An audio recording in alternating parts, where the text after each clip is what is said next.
going to Galax, besides winning, what was your favorite thing? What makes you want to go back besides the fact you're defending champ now? 70 degrees and no humidity. Yeah. That was what I was going to say. The weather, man, you got out there and you didn't sweat. No, you didn't. It was pleasant, man. Even middle of the day, it was just. I got a little hot after turn-ins because it come that big monsoon during brisket turn-in. Yeah. And it was a little muggy then, but after that, it was fine. Wasn't it? You could tell a big difference coming back when you got out of the gas we got out in stations. Jackson, Tennessee, and I was like, it was like a heat wave. Yeah. This is not what we left. Jumped in the oven. I was like, man, I hated it. And my second favorite thing, no mosquitoes. No flies. No flies either. I've never cooked barbecue and not just sit there and battled flies. And we didn't close the trailer up. There was not a fly in Virginia. What do you think? I guess it's the altitude, huh? They got to have a bunch of frogs. You got to. Yeah, our fly, we'd have struck out if we'd have did our episode of fly. Yeah, we'd have been dry. You could leave food out; flies wouldn't even come into it. I did not see a fly. Nothing. Oh, I cooked some TikToks yesterday at home, man. Flies were every man. We get invaded by these horse flies. They're getting aggressive, man. Dude. These things ain't scared. Like you swat them, like do it again. Michael killed 4 of them yesterday. We didn't get any horses around. I mean, there's horses a couple miles. They done ate them. They ate the horses. They're moving up. Yeah, that's where they come a horsefly. I swear one tried to pick up Minnie. I guarantee it. But no, the weather is perfect, and it's got such a neat little small town feel. And I mean, it was neat because everybody was welcoming. I mean, there was people that had businesses right there that made a point to come. Hey, what's going on? What are y'all doing? Where y'all from? And it's just that small town feel makes it feel so welcoming, and it was a good time. The weather was just an add-on. Yeah. There was this awesome couple, and we were set up right outside their business, and they had a yoga studio. Do y'all remember the name of that? Because I got to give them a shout out for putting up with us. I can tell you, Mark have to look it up. I'm terrible with names, and I'm sorry. And look, the husband, he is an American Ninja Warrior. Yeah, that's how bad he is. Rick, was his name Rick? Yeah.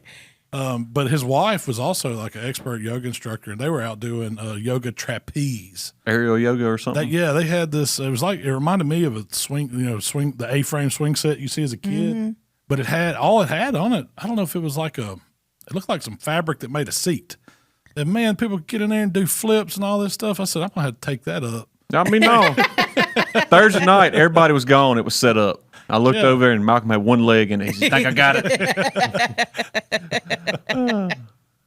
But yeah, that was cool, and I appreciate them putting up with us because he got some cool pictures from his they had a little upstairs apartment deal, and he got some pictures looking down that turned out really good. That was awesome. I know they had their windows open at night. I know they smelled barbecue. It probably still. No, he woke up. He's like, man, I woke up and he said I had to crack a window. And he's like, it smelled so good. I was like, you won't be thinking that about 3:00 this afternoon.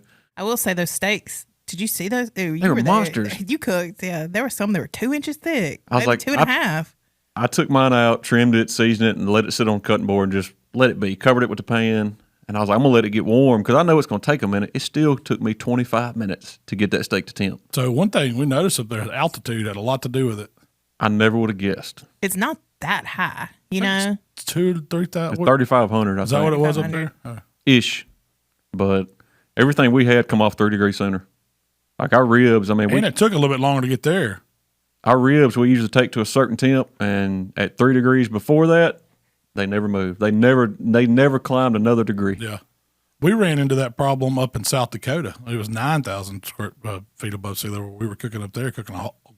And it took us, man, it was 28 hours. 28 hours, it never would get there. It never would get to where we wanted it. And it was done. Yeah. But it wouldn't get to, and I didn't think anything about it. I never cooked at altitude. That's the first time I'd ever been up there cooking anything, at above, I don't know, I guess Galax was probably the second highest. Yeah. And I never paid attention to it up there either.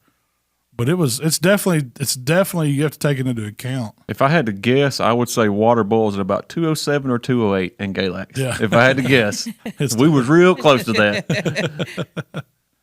But we had, I was used to brisket keeping on rocking up, and it definitely threw the brakes on. Yep. One thing I'll going back to that stick burner contest cooking. We'd put our brisket, so we cook big meats and we cook them, about 250 on CTO. And so we put on brisket and we put on ribs. I mean, brisket and butts. at midnight.